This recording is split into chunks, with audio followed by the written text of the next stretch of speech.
Assalamu alaikum warahmatullahi wabarakatuh. Many Muslims around the world are faced with pressure from their parents to get married. But there's the truth. Not every cousin marriage is a good idea, and not every arranged marriage is right for you.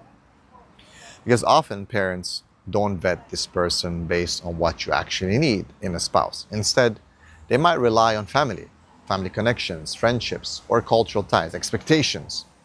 While their intentions might be good, those intentions won't protect you from the reality of living with someone who isn't compatible with you. So in this video, I want to address this topic head on. And inshallah, by the end, you'll walk away with clarity on how to navigate this pressure respectfully while still protecting your future. Now, why does this happen? First, why do cousin marriages or arranged marriages happen so often in our communities? Well, parents trust family connections. They feel safer giving you to someone they already know, or they think they do, right? They want to keep wealth, sometimes, or status inside the family. Interesting, isn't it? And of course, they believe that they know what's best for you. And again, many people have a good intention, but they might be wrong. Now, these are always bad reasons. Like, can be bad with your parents, but parents often generally want your happiness, right? But intention always, or doesn't always guarantee that you're gonna have a successful marriage, right? Now, the issue with arranged marriages, what's the issue? It's a good point. Let's clarify something first. There's a big difference between arranged and forced marriages. Arranged means your parents introduce someone. They bring someone into your life. They suggest someone. But the final choice is yours, man or woman. Force means you're just pressure against your will. And that's haram. The Prophet ﷺ said, a previously married woman has more right to herself than her guardian, and a virgin's consent must be asked. And this is in Sahih Muslim. So the issue isn't arranged marriage itself. The issue is when parents don't vet properly, or when they prioritize culture, wealth, or status over deen and character. And here's the danger. Just because it's arranged doesn't mean the right questions have been asked. You still need to put in the effort to vet the person properly.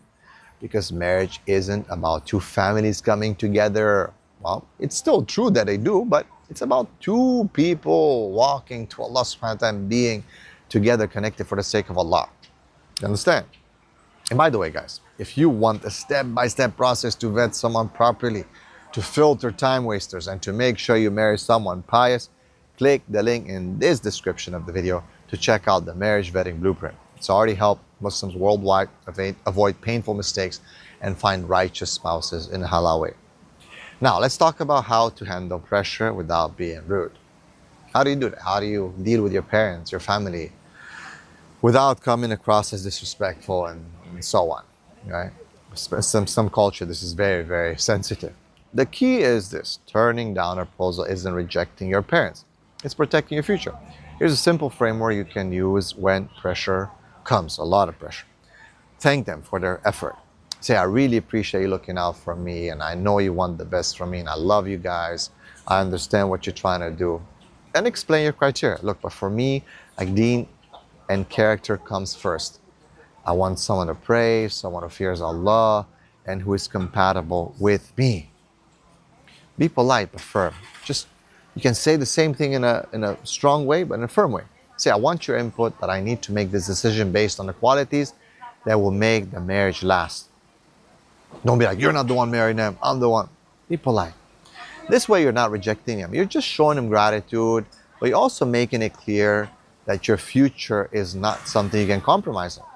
And remember, Allah will question you on your choice, not your parents. Now, let's take some action steps. What can you do starting now, today? Differentiate between arranged and forced. Don't confuse cultural suggestions with Islamic obligations.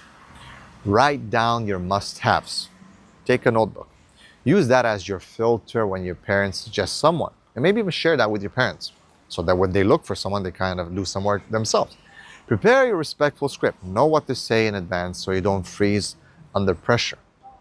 Stand firm with adab, with good manners. Your parents deserve respect. They're trying the best, but you deserve a righteous spouse, inshallah.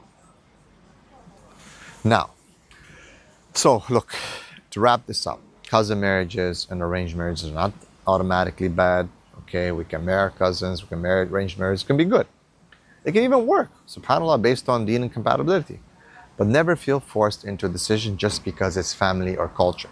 Protect your rights, vet your prospects, and approach your parents with gratitude and firmness. The balance is what will keep you grounded in both deen and family ties. And again, if you want the full framework to vet a spouse step by step, check out the marriage vetting blueprint in the description below. Talk to you soon, inshallah. Assalamu alaikum wa rahmatullahi wa barakatuh.